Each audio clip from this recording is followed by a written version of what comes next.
All right, everyone. Welcome to the Self-Doubt Solution. This is your host, the Freedom Architect, Mario Lanzarotti. And today I have the honor of interviewing my friend, Chintal Patel. Chintal is a serial entrepreneur.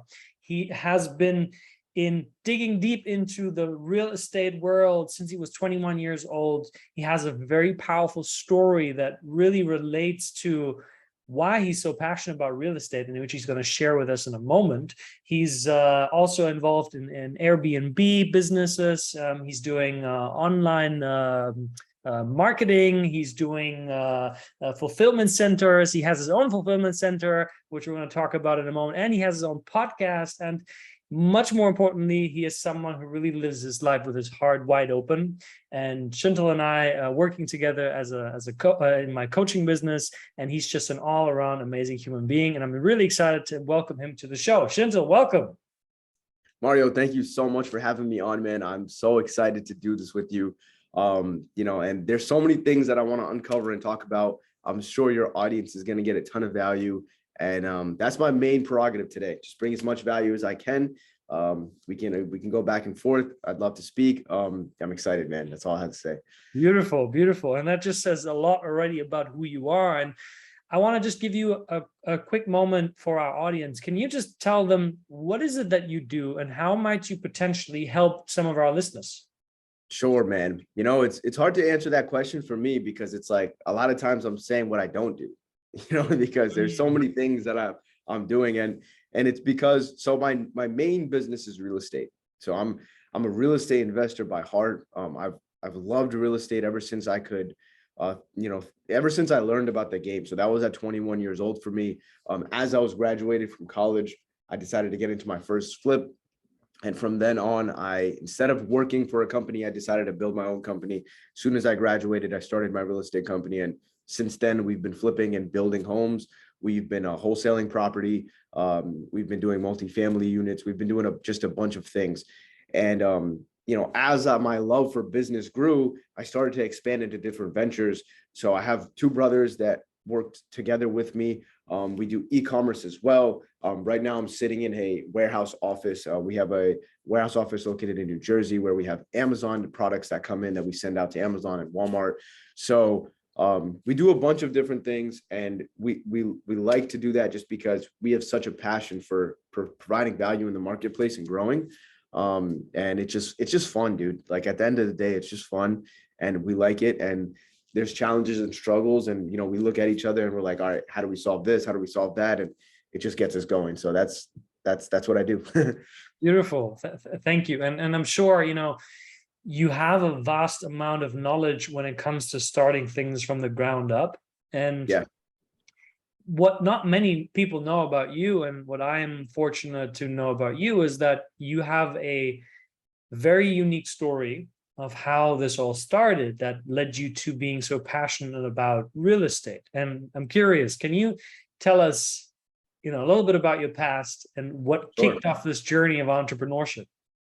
Sure, man. 100%. I think that was probably the most valuable piece because those were kind of my roots in making all these decisions. And so for me, what happened was when I was really young, about 12 years old, I would say, is at a point where I got evicted from the house that we lived in with my family.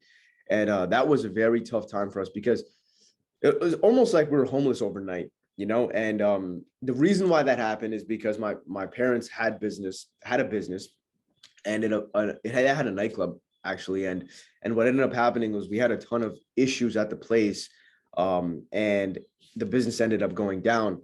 And with it, we went down as well. And that means we foreclosed our house.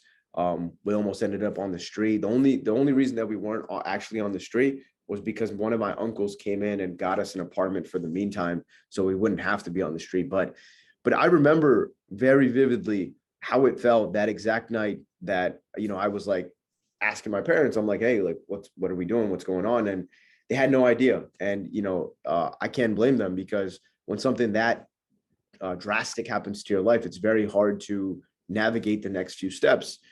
And those things, those moments of like complete despair when we didn't know what to do next, were were probably some of the most fundamental and foundational pieces of like mindset for me. You know, it helped me grow as a person because when you have those adversities, you start to develop a different kind of appreciation for life, you know. And I'm still so grateful looking back at it because I still had all four of us. It was me, my brother, my parents, right? And we were all healthy and we were all able to do work, and we were in America, which is like one of the best places to do business.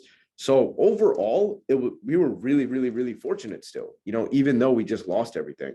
And it's those things, those lessons that keep me grounded, because now, like, I drive cars that are faster than, you know, any cars I've driven in my life. And, you know, we have 5,000 square feet of a warehouse space. Our house used to be 900 square feet that we lost. I'm building houses. I've built so many houses. I always make this joke that like, I didn't have a bedroom when I was growing up because we just didn't have the space. We had like 7 people living in like a one or 2 bedroom apartment. And it was funny because like, I didn't have a bedroom until I was in college. So I was like 21 years old until I got my first bedroom. And I always make this joke because I was flipping multiple property at the time. And at any time, I probably had like 12 to 15 bedrooms under my name just because of all the properties that we owned. Mhm. And it's just crazy. It's like a crazy, ironic thing that, you know, that I remind myself that, hey, man, like, you know, things are going to be good, things are going to be bad. But as long as you have your mindset, you can continue growing. And at the end of the day, that's just the message that I want to spread is that, like, keep that at the core of your heart, and you'll always continue to progress because you know where you came from. I love that. You know, reminds me of like really honoring your history Yeah, and remembering where you're coming from. And because in the midst of being an entrepreneur, sometimes you forget those foundations, right? 100%.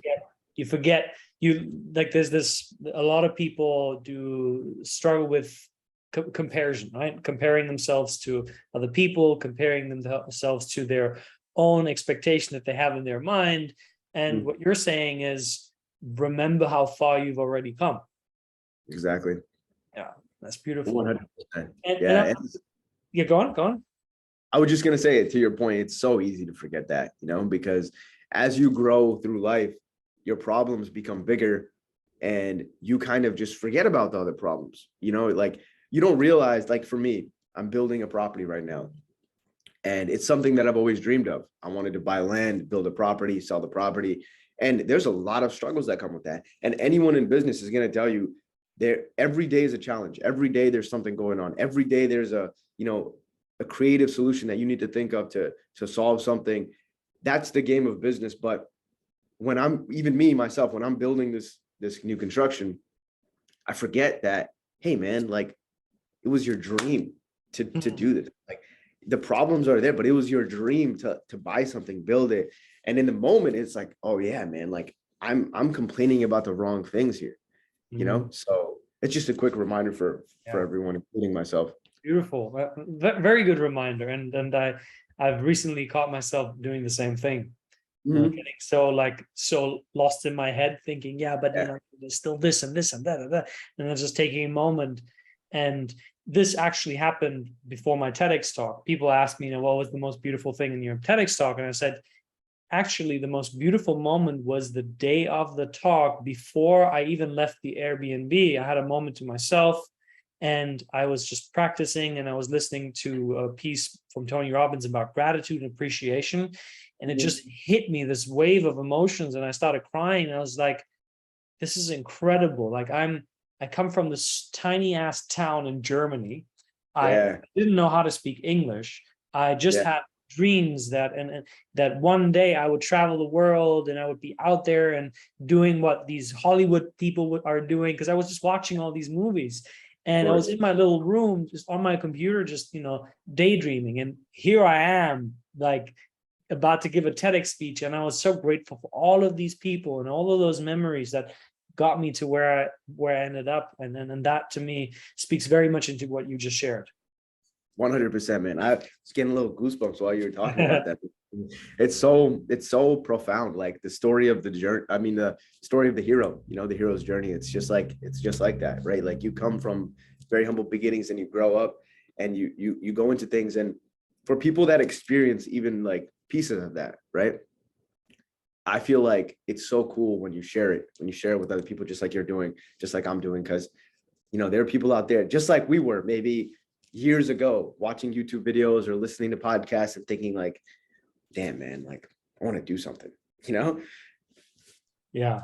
And I'm curious to hear, what is it that makes real estate so attractive for you personally? Because you've had this experience of almost essentially being homeless, of being evicted from your home at such a young age. And I can imagine that must have been quite traumatic. And now you're, because I don't believe in coincidences. I believe everything happens for a reason. And I'm curious, why real estate for you? Yeah, no, that's a great question, man. I mean, to be honest with you, when I fell in love with real estate, it wasn't based on my previous experience of everything that happened. The reason why I loved real estate in the beginning stages was that I was always a very creative person. And I realized with real estate, like, oh man, you could take something that's already there, modify it according to what's out, like what people like, and boom, the property's worth $100,000 more, just like that. Right? You put a little bit of time, energy, labor, some capital behind it, and boom, you can revitalize a building, take it from maybe being completely abandoned to something that's really nice. And I've always loved that. Like, I've always loved the idea that you could take something and make it way better. It's like optimizing stuff. Like you could do that with your own life, like people, if you're, and just being objective here, right? Like if you're unhealthy, if you're like, if you're just not like physically fit, if you don't have values and principles, right? Your quality of life will be less. But if you're the same person and you just instill a couple of these things, right? Include some core values and principles and get like a gym routine going or something like that. Now you become a different person. Like you maximize your own self. And so for me, that's like such a cool part about life, that you can do those kind of things. And real estate was like the business version of that. So I fell in love with that. And then as soon as the door opened for these kind of things, these creative things, right? I realized all the financial benefits, which was the fact that real estate investors pay the least in tax. The only real way to generate actual wealth, not just a high amount of money, is that you need to have assets under your belt. Real estate is like the easiest form of an asset that you can get. Right. So, and my previous experience in life told me like my parents, when they were making money, they were making a lot of money. They were making like, I think $30,000 or $40,000 a month in the 90s. That's a lot. It's a lot of money. And my dad, same thing. He came to New Jersey when he was like 14 years old, and he didn't know how to speak English. And he was working in like little convenience stores and just scraping by. And eventually when he was, a little older, by the time he was in his 30s, he was able to do that. Right. And for me, that was like, and I'm looking at it, I'm like, but where did he go wrong? Because clearly it went wrong. You know what I'm saying? So how do you go from making $30,000, $40,000 a month and then just having nothing? And then I realized at some point, my dad didn't have any assets. He just had a business that created a lot of money. And a lot of people are out there running on the treadmill, creating a ton of money every month, every year, right? They'll make a ton of money. You can make $500,000 a year, $1 million a year.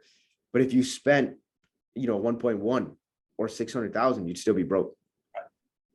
You know what I'm saying? But at some point, not that you get tired, but I think the human brain and the human body like wants to experience different things. So if you just keep doing the same thing for years and years and years on end, at some point you're going to want some novelty, right? And the way to do that, in my opinion, is real estate or assets in general. Because once you get assets under your belt, say you make a couple $100,000 a year, park it into some assets, the assets start generating wealth for you. At some point, you can just go 100% creative mode and just do things that spark your interest, do things that you like, deliver value to the world without caring about the money. And most of the time, you make the most money doing that. True. But it's really hard to do that if you don't have assets under your belt that pay for your life while you're out there doing that. So when I realized those things, that's when I realized, okay, real estate is going to be the thing that I focus my time and energy on to build as much assets as possible. So at some point in my life, I can focus on other things. And I really, really, really want to, like that's for me, like one of the greatest gifts that I think I can deliver to the world is once I create enough wealth for me, right? Like after a certain amount of money, like everything's paid for and you're good and you're happy. My perspectives, all you're going to want to do is make the world a better place. So that's what I wanted. That's my ultimate goal. Yeah. And I think you're already doing that just by being you, by your example that you're bringing forward. And it's interesting that the reason I asked, why you picked real estate is because I like understanding what drives people. And from what I heard you say is that, you had this traumatic experience when you were younger and you went through a personal transformation. You were like, I see that my parents got here because of their mindset, and they had a fixed mindset of this is the way life is, and this is the way life is always going to be. And you're like, no, like you can change your mindset, you can transform it. So you picked a business that is all about transformation, because you buy a piece of property and you transform it, and all of a sudden you increase the value by a factor of 2, 3, 4, 5x, which is the same thing when you're investing in your mindset. You increase your own value that you bring out to the world by a factor of 100x or even more. So talk to me a little bit about mindset, right? You and I, we've been working together for over a year, and just by looking at what's behind you there, mindset is everything. Ideas are shit without execution. You're all about mindset. And I'm curious, what would you say was the mindset that helped you build the kind of success that you have today? That's a great question, man. I mean, I want to backtrack just a little bit. I think mindset is huge and it's very powerful, but you can use it to your advantage or disadvantage. Like, I've always been a person that goes full on. Like, I have this thing that I say, which is, it's all or nothing. So if I'm taking on an opportunity, am I allowed to curse? Fucking hell yes. So, perfect. All right. So if I'm taking on an opportunity, right? If it's not like a fuck yeah, I want to do this, then it's a no. Right. So I like to be all or nothing, right? Because it makes things black and white. It makes things clear for me. So then, like, when I do pursue something, fucking for sure that I'm going to pursue it. Like if I say yes, I'm all in. So here's where that becomes an issue. When I was younger and I didn't know how to direct my energy, I was all in, but I was all into just being a bad kid. So I didn't learn the lessons yet of what my family struggle went through. I just thought the world was out to get me. So in the beginning, I was a troublemaker, right? I just did things that I shouldn't have done. Like I would like to look cool. I didn't have money. So like to look cool, I would go to the store and, steal shit to try to like look cool, steal clothes or like shades or sneakers or whatever. And it just directed my energy to the wrong places. And so much so that at one point in my life, when I was like 16 or 17, I got arrested for stealing stuff. And then at that point, I realized, well, my energy is not being directed toward the right place. Like I had a ton of energy and my mindset was I'm all or nothing. So I'm just going to go all in. So the mindset was the same. It was just where was I directing it? When I started to realize that was the wrong path and it's going to lead me to prison or just getting killed or something, I shifted my energy into bettering myself, into improving myself. And that's when I started to actually focus in school. That's when I started to like really think about like what I want to do with my life, my career, those kind of things. And the reason I wanted to bring this up is because you hear a lot of people talking about mindset, and I love to speak about mindset. And it's so interesting to me because you can see a lot of qualities of people that have a really good mindset that have also had a history of doing things that they shouldn't have done. Right? Yep. Yeah. Right. So it's like there was always something there. There was always a fire inside of you, right? But it's just about directing it to the right energy. So mindset is huge, but are you directing it to the right things? Because there are people out there that have the right mindset, but they're just blowing it away in garbage, you know? So that's interesting. Now, and you were talking about values and principles earlier. What is it that has helped you to gear your mindset and your focus and your energy into a healthier direction? Yeah, great question, man. So for me, I've unfortunately or fortunately learned a lot of things that I've learned the hard way, right? So I've had to experience things firsthand for me to learn. I have a tendency normally to react to the stimulus while it's happening to me. It's hard for me to, like, through osmosis or whatever, to learn information from other people, you know, and sometimes that makes it a little difficult. I can still do it, but normally it's way more impactful when I've experienced it myself.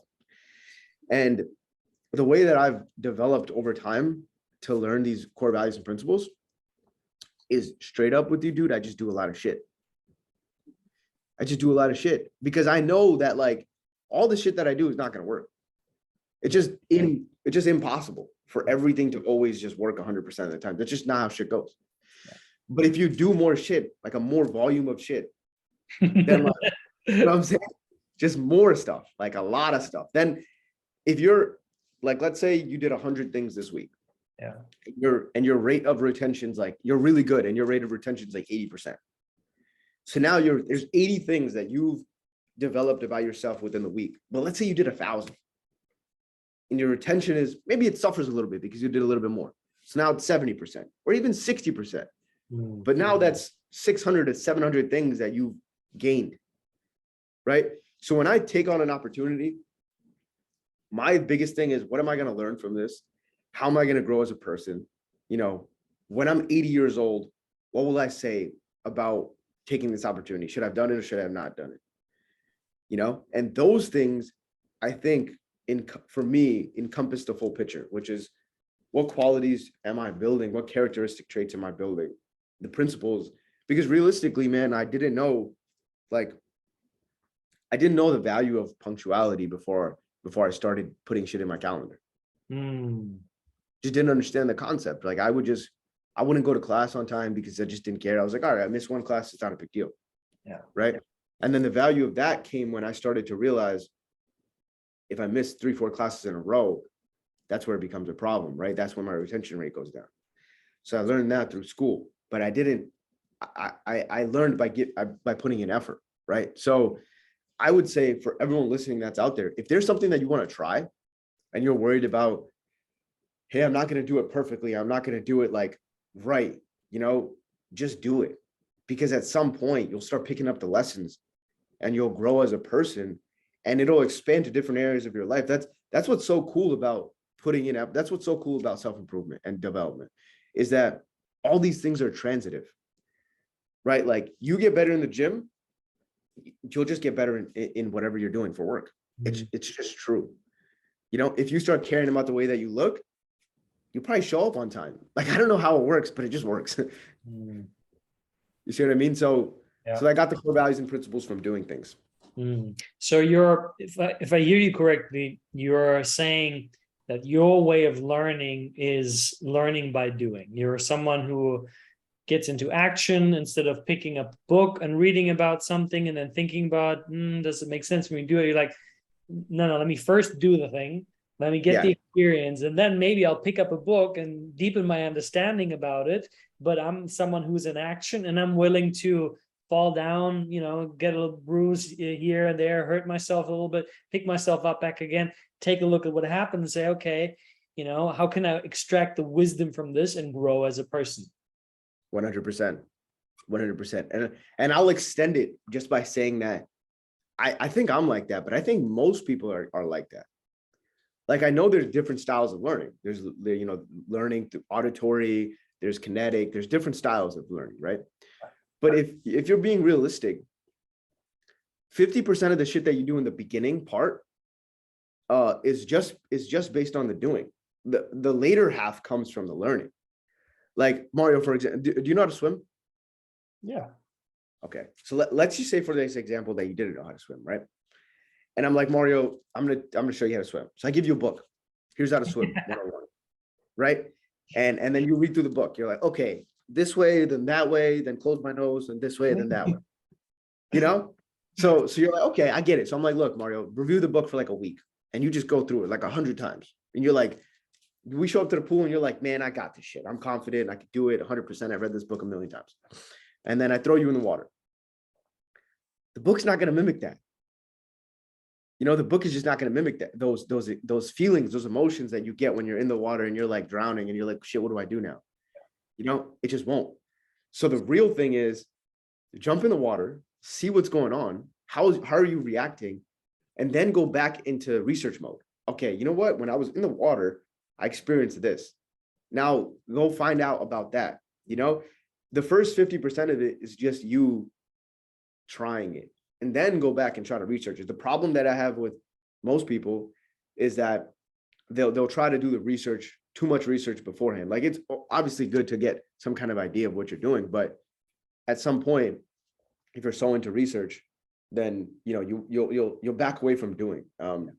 That's just my opinion, though. You know. Yeah, and I can second what you just said about this process of learning by doing, and for me it was the same thing. This is how I built my coaching business. Like, for the longest time, I had no idea what this was going to look like. I had no idea how I was going to call myself. Well, I started out just by talking to students about my story of how I went from depressed and suicidal to now pursuing my dream. And people were like, how did you do it? What were the steps, you know? And I was just talking. It was just, I was standing up and said, okay, we're going to talk about this. And people started asking questions. And then it's like, oh, this is a question I don't know the answer to. And I would write down the question. I would do some research, and I'll do it again and again and again. And now I've talked to, I don't know, hundreds, maybe thousands of audiences all over the world for the past decade. And now it's second nature. Now it's just like, you can wake me up in the middle of the night and I can give a public speak, and it's probably going to be a good one. Before we continue the conversation with my inspiring guest, I have a very special announcement to make. If you're a business owner, I have a feeling you started this journey because you want more than just success. You want to live a truly abundant life. That means having a profitable business to fund the lifestyle you love and create a massive positive impact. It also means having thriving relationships with people who inspire and challenge you. Being mentally, emotionally, and physically healthy so you can have the energy to go after what you really want while truly enjoying the process. And being able to go on adventures that really make life worth living rather than just sitting behind your computer all day. So if you would like to be able to have this kind of abundance in your life, then I've just got the right thing for you. The Abundance Accelerator Academy is my new membership community where we host 3 monthly coaching calls that are focused on helping you improve your mindset, grow your business, and create the kind of freedom you want. There are also fun monthly community growth challenges that help you build new success habits which you will need to access greater levels of abundance. All of this and more for just $69 per month. If this sounds exciting to you, visit www.abundanceupgrade4.me to learn more. And now, back to the show with my inspiring guest. I have a question in that for you, because the biggest thing, obviously, in my profession, I hear this a lot, is people afraid of failure, right? They have have an idea, and they're like, I really want to do this, or like, I saw your TEDx talk. I want to do that as well. I want to talk to women. I want to talk to children. I was like, great. You know, it's like, yeah, but I don't know. And so the whole overthinking because of that fear of failure. How have you dealt with that fear of failure, and how are you dealing with that right now? Yeah, great question, dude. And to be 100% frank with you, I have to credit you to a lot of this stuff, because you've helped me develop a mindset around that, which is like, for me, what I do constantly now is remind myself that, like, there's no failure really. like, who's your audience? It's pretty much you. So if it's you, you get to decide, did I fail or did I not fail? Mm. And if you shift your mindset to, hey, you know what? I did this project. Maybe I didn't make a lot of money, but I learned like 7 things that are going to create like crazily impact my future of building property, or from, in my example, like building property or doing something, right? Then I realized that, wait, dude, I actually didn't fail. I just got a fucking $100,000 like training program to learn how to flip property in the real time. You know what I'm saying? In the real time. So it's like, there's no way to fail, if you look at it that way. There's just no way to fail. Like, it's always about growth, and it's always about consistently building blocks to help you get better. And I definitely want to credit you for this, because you helped me like really put that into my brain to like really help me get to that level. So thank you for that, dude. Of course, you. I have to thank you, because you are a living proof of that these things work. And I didn't make most of the stuff that I didn't come up with. It's been around and around and around since thousands of years. And you said something profound, which I'm not sure if you caught it, but it was really good. You said that who gets to decide that you're a failure? And that was so good, because in our minds, most of the time, we think that we are being labeled a failure through the eyes of other people. But the truth is, that's not true. Most of the cases, most people don't even care about you falling down or walking straight, because everyone is wrapped up in their own minds. Yeah. You said, wait a minute, you get to decide that. And you get to decide that, hey, no, I didn't fail. This one way that I thought is going to work out didn't work out, but I got like 10 incredibly valuable lessons in an hour. This was amazing. Yeah. And that's your decision. And that's really profound. 100%. I'm glad that you highlighted that, because I didn't really catch it as quick as you caught it, but yeah, dude, it's really important. Like, through my journey with you, I think it's been almost 2 years since we worked together. And through my journey with you, I've learned so much about the value of being your own like supporter. Because there's so much. I know I'm very guilty of this, and I know a bunch of entrepreneurs and people in general are probably hearing this, and they're probably going to think, yeah, I do this a lot, is we're our own worst critic all the time.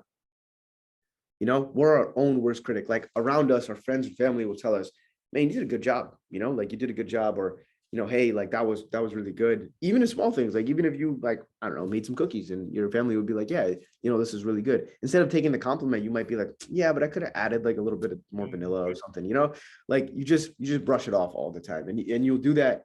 I know I'm guilty of this. I'll speak for myself. I do that all the time. Like, if I'm in business or if I'm in this, like I could have gave a little bit more. I could have gave a little bit more of this. But the truth is, you couldn't have, because you've done the maximum that you could have done at any given point. That's just how it works. And yet again, another profound statement. You couldn't have done more than you did in the moment, because that's what you did in the very moment. And I think a lot of us, we have these extremely unrealistic expectations of what's possible for us in the moments. And And I think the personal development industry is, partly to blame for that, because it creates these idea that somehow we're like Superman or Superwoman, at any given moment you can be here at the very top of the game, but it totally discredits that just a moment ago you read a message from this guy that you pitched your offer to, and he said, I'm gonna do it. And on the inside, you're like, oh my God, this is gonna be a 50K pay deal, like, damn. And then he says, yeah, sorry, I just thought about it. It's not gonna work out. You're not just gonna oh, okay. Maybe at some point that will bother you, not at all. But most of us are just gonna feel some sort of a sting, and you're that just takes what's possible in the moment from here to all the way down here. But in your mind, you still think you're supposed to be here. So then the criticism happens, and you're like, oh, but I should have been doing better. And you're like, wait a minute, I'm actually over here. Yeah. 100%. I wanna narrow in on this a little bit and ask, how do you deal with that? So, as you said, you encounter yourself going through these motions where you're being very hard on yourself, where you're judging yourself for, I should have done better, I could have done better, all of that. And then that lands, that's not a nice feeling. That's a heavy feeling. There's some anxiety around that. How do you deal with that? How do you take that to another level then? Great question, dude. So often I ask myself, if I didn't give a fuck about how much money I was making, what would I do? And then as soon as I realized that, because let's not bullshit, right? Like, money's important, right? We're in business, obviously, to give value to people, but we want to make a ton of money, and it's important. But when I ask myself this question, the answers that I get are things that I naturally love to do. So I lean in hard as fuck into shit that I love to do. So if I encounter an experience like that, and it happens all the time, if I realize, okay, maybe I was supposed to make this much, but I'm not going to make this much, or I was supposed to do this, but now that opportunity is closed and I can't, or something along those lines, I remind myself, okay, if I didn't give a fuck about the money, what would I do? And then those answers that start coming up, sometimes they're different, sometimes they're the same. Those answers that start coming up, I lean in super hard into those things, and I start doing that. Shit. I'll optimize my day. I'll change it, and I'll start focusing on more of that. So then it almost reinvigorates my whole body. Like, the love for the game comes back. The ability to see past the current struggle into the future comes back, right? Like, you never want, this is something that I heard actually very recently, and this is valuable because it was impactful for me. You never want to live and die by the deal. Right. So I used to do that all the time, where I would like literally live and die by the deal. So what I mean is, like, you would be counting on something to work so much that you would be like, your entire mindset would be wrapped around that one thing. And when that happens, you put yourself in a very, very vulnerable place, because now you're almost giving off desperate energy. Yes. And, I'm someone that believes a lot in laws of the universe and vibration and frequency. Like, these things are higher concepts that a lot of people in business don't think about. But if you're operating at a frequency that's just not right, that's just desperate, that's just like, I don't have anything, a scarcity mindset, you will not get the great things coming towards you. And it's just, it's I don't know exactly what causes that. I'm not an expert in it, but I know it works. And for me, whenever I realize, hey, look, I was supposed to be here, now I'm here, I reaffirm why I'm here. Okay, boom. I built a business to here. I'm doing things that I dreamed about. I'm helping people every day, right? Boom, I'm here. Now let's focus on shit that I want to do. And sometimes it's simple. Sometimes it's very, very simple. Like, I told you this multiple times. What makes me so fucking happy is, like, I'll just close my laptop and go run out and grab a smoothie. And for me, it's just like, there's so many lessons in that just one experience, which is like, bro, I can literally do whatever the fuck I want. I want to go get a smoothie, I can go get a smoothie. And it's like, how could you be fucking upset? Like, there's no reason to be, because like, there's people out there that fucking can't do that. Like, they literally just can't do that. Like, there's a lot of bullshit going on where they live. There might be war. They might have literally zero money. They just won't have the resources. They might not even have a car to get there or any public transportation. But yeah, maybe I lost a $50,000 deal, but I can still get in my car that I love very much, and I can go get a smoothie. So it's like, the simplest things in life a lot of the time bring the most happiness. So that's what I do. And you said something that people that don't know you won't necessarily get, but to bring a little context, when we first started working, the words that you often said were like, what should I do? I'm not sure what I should do. And now listening to you, I haven't caught a single should. you're all like, this is what I want to do. This is the life that I wanted to build. This is where I wanted to get. And then it just shows the kind of shift that you've made internally to go really focus on, it's the life that I want to live. And for you, that's the simple things and saying, okay, it's going out to the store and buying yourself a smoothie. You know, for me, it's like, I so resonate with what you were saying, as not to live and die by the deal, because I used to do that as well. I used to live and die by my kind of deals that I was making in my business, and I would deny myself the simplest things. And I asked myself, what's most important to me? And what was most important to me is to live the kind of lifestyle that I enjoy living. And I had completely let go of the kind of generational wealth that I'm on my way to creating, that it has to happen a year from now, 2 years from now, because I don't fucking know. I don't. There's no way for me to know. And in the meantime, I'm going to live my life the way that I want to live it. And, you know, of course, the way that it's possible with what the kind of resources that I have. Like, I'm not going to beat myself up for not being able to afford a Ferrari. That's okay, you know, yet it's the small things. And I love also what you were saying about the laws of the universe and scarcity and abundance. And I want to ask you, like, talk to me about the hustle mentality, because I know a lot of entrepreneurs are all about the hustle, and how that relates to scarcity and abundance. 100%. I'd love to talk about this. This is something that sits very, very deep inside of me, which is the hustle, the grind, the, you know, the nonstop working, the working your ass off mentality. And I want to credit you again to these things, because you've been such a profound like help for me to like shift my mindset and look at these things in a different light, you know?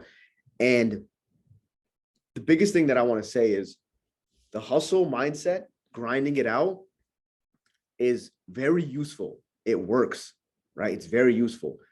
But if you think about the connotation of that, grinding, it's almost like you're chipping away at your life, right? And that's a big thing that you, Mario, have helped me realize. So the biggest thing that I could tell you for whoever's listening right now is use it as a tool. Just like Mario told me, use it as a tool. You know, take that tool out, and, you know, when there's a struggle, when there's a challenge, like, do that, hustle, grind, do what you have to do to make it work, because business is about overcoming challenges. And sometimes you will need to work your ass off to make it happen, you know, and other times you'll need to develop a different kind of approach, right? It's more about adapting, right? Sometimes you'll need to be more creative. Sometimes you'll need to like let your thoughts marinate a little bit and approach things from a different angle. And like all these guys out there, the David Goggins, the Jocko Willing, right? All these guys that are like execute, hustle, you know, this, that. Don't get me wrong, those things work and they're powerful things. But you need to, in my opinion, what's worked for me is developing a kind of hybrid approach to it, right? Like, I use those tools and I will get the most out of them when I can. But I will never ever forget, moving forward, right, through your help, Mario, I'll never forget that my life is being lived every second that I'm here. And I'm not guaranteed tomorrow, right?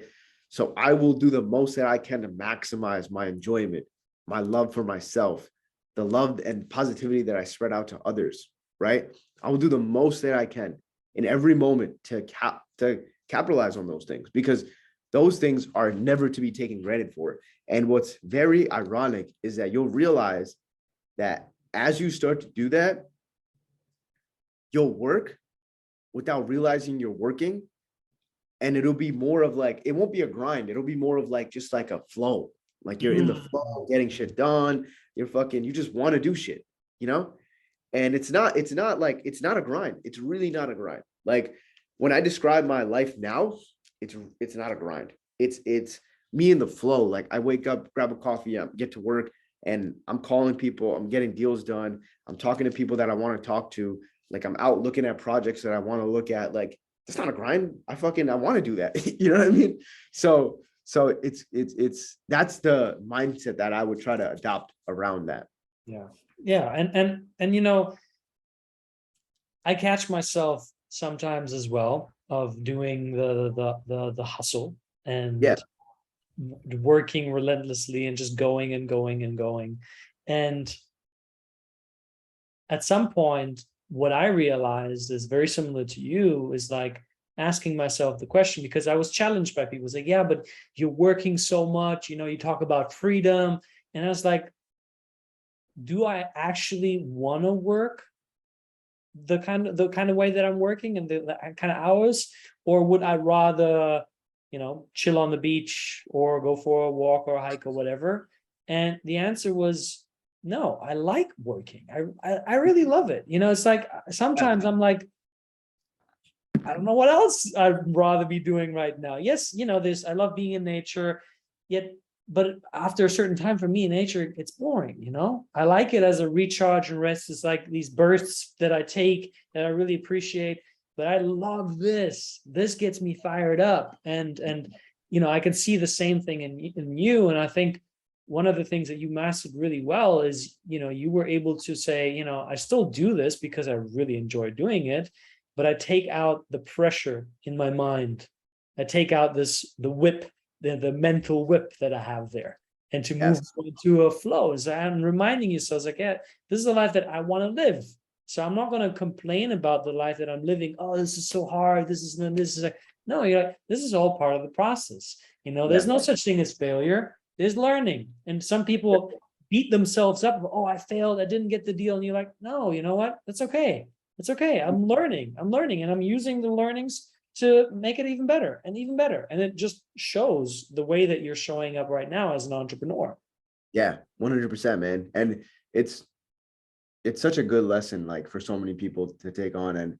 And I want, like, the value that I want to, even just today, the value that I want to bring is like, do that for yourself, man. Do that for yourself, to learn to love yourself through the process of becoming who you want to become, Mm. because it's so powerful, dude, because it's something that it's something that I've learned.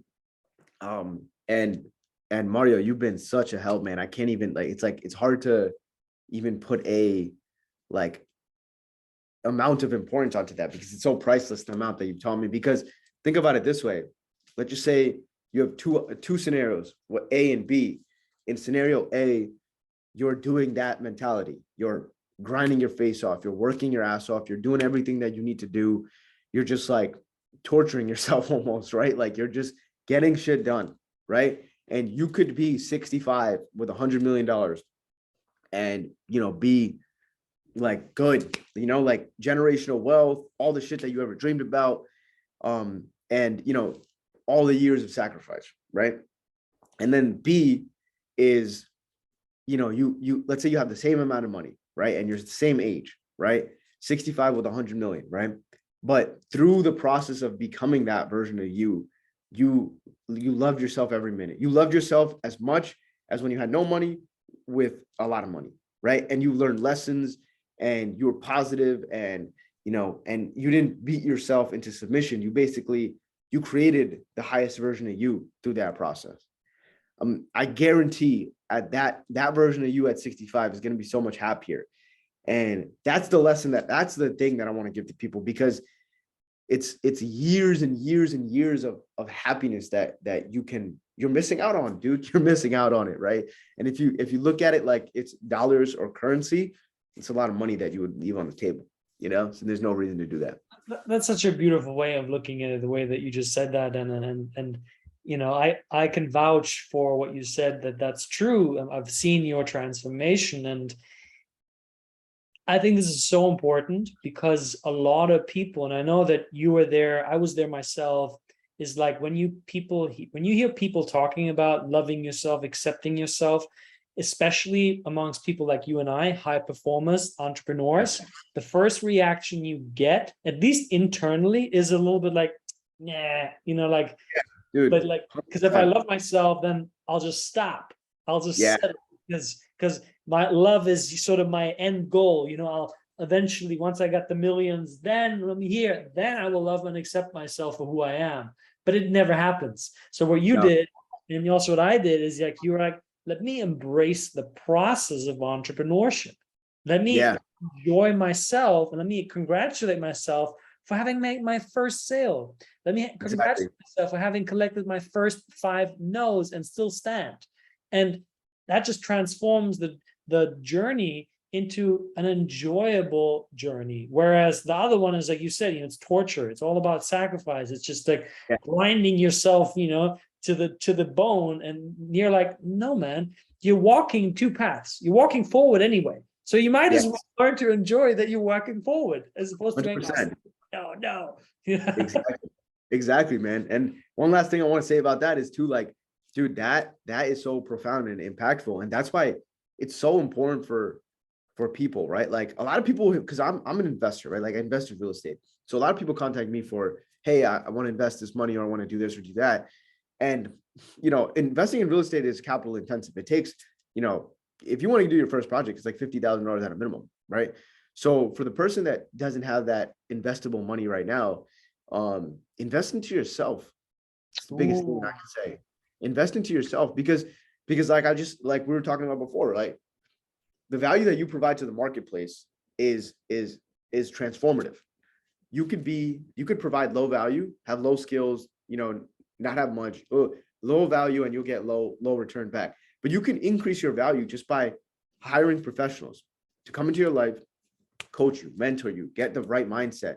And those things, what's ironic about those things? They cost way less than traditional investments, right? Real estate investments, 50,000, mentorship, 10,000, right? Now, a lot of people will be like, whoa, 10,000, I can't, there's no way I can do that. But it's so hard to understand the value that 10,000 brings. Like over your lifetime, if you invest $10,000 into yourself, over 20 years of business, that's a millions and millions of dollars in return if you do it right. That's You know what I'm that's saying? that's such an important message. And you know, I can only that was the reason why I became a coach, because I firsthand saw how much, putting in a $500. I remember I went to a seminar once and it cost me, what was it, $600. And at the time for me, that was a lot of money. I was like, I don't have that money. I got to save up for it. And I did it. That became 1,000 eggs easily. That was the most transformational investment that I had ever experienced at the time. I was like, this is insane. It's like my relationship is better. I sleep better. I eat better. I work out better. I'm making more money in my business. I'm way Yeah, more confident in the way that I show up in my business. I got invited to speak, and so forth. And it's just like, yeah. what? All from this thing? It's So crazy. what you're saying makes so much sense. And I love how that analogy that you brought forward is like, if your first investment deal in like a property is like 50K or more than that, before you do that, if you can't afford it, take a fraction of that, invest in yourself, because your mind is going to come up with opportunities that you have no idea even existed. Exactly, man. And even if the 10 grand sounds like a lot, and it is a lot, right? And I've been there before where 10 grand was like the most amount of money in the world. Invest into something small, dude, $50, $60 a month, or something just to get you going, to get the right mindset down, because that's going to give you tremendous return on your money and on your life, and that's one of the biggest things I could say. I love that. And as we come to the end of this conversation, I have one more question for you, which I always ask my listeners. I'm really curious to hear what you have to say. Is if you could spend 1 hour of your time with any person, dead or alive, who would it be and why? Hmm, that's a great question, man. I love that. Um, I've answered this in a kind of a different way. I think I would spend that hour with me at the end of my life. Hmm. Yeah. Interesting. Why? There's I think that I'm a believer that there's something beyond this earth. There's something that happens after. And I don't know what that is. But I would spend that hour with that person right before, like me, right before I go, because there's so many lessons that I think that I could learn and I can extrapolate from that experience that that I would have completely missed out on if I didn't have that conversation. Because things happen every day and we miss them. We miss them. Like, I didn't even think about that. I didn't even think how this aligned, you know? And I would want to do it in like a way where it's like, you ever talk to somebody about a movie that you haven't seen yet? And you're like, don't ruin the good shit, but at least give me some kind of feedback on like things that I would like or not like. Right. I would have that kind of conversation. Like, don't ruin the things that are naturally going to occur, but I look for hints about things that I would have missed out on otherwise. Interesting. I like that. That's very good. That's that you're the first one who has given me that answer, and I appreciate that. And I want to really highlight you for being a guest on the show today, and also for, more importantly, for being an example for someone who's walking the talk, for someone who's taken on really those principles and then the mindset shift and really having 10x almost any area of your life. And I know that you also have a podcast. I was once blessed to be on your podcast. And is there an invitation that you have for someone who might be listening? If you're looking for new podcast guests? For sure. The biggest place that I'm on every day is Instagram. So if you're on Instagram, you can follow me at Chintal C. So that's CHINC. No dots or hyphens or anything like that, just Chintal C. And I would love to connect with you. If you found value from this, DM me, just let me know, like, hey, I found this valuable. If there's something else that you want to talk about or uncover, I'm happy to talk about that. If you want to learn about real estate, feel free to hit me up. And if you want to come on a podcast or even talk about, podcasting in general, if you want to start your own, I'm happy to talk about that as well. So I'm someone that loves to connect with other people, no matter what you do, how you do it. I love connecting with other people. So just, hit me up and I'm happy to talk. Beautiful, beautiful. Thank you so much. I will add your links into the show notes. So for everyone listening, highly recommend connecting with Chintal. He's an amazing human being. He has a very big heart, very open to supporting one another. And if there's one thing that I've learned in this journey of entrepreneurship, is that you will only go as far as your ability to ask for help and support. And I think Chintal is a great person to ask to. So thank you so much for being on the show. Really appreciated you being here and spending the time. Thank you everyone for tuning into the Self-Doubt Solution, and I will see you on the next episode. Thank you, man. I appreciate it. Bye.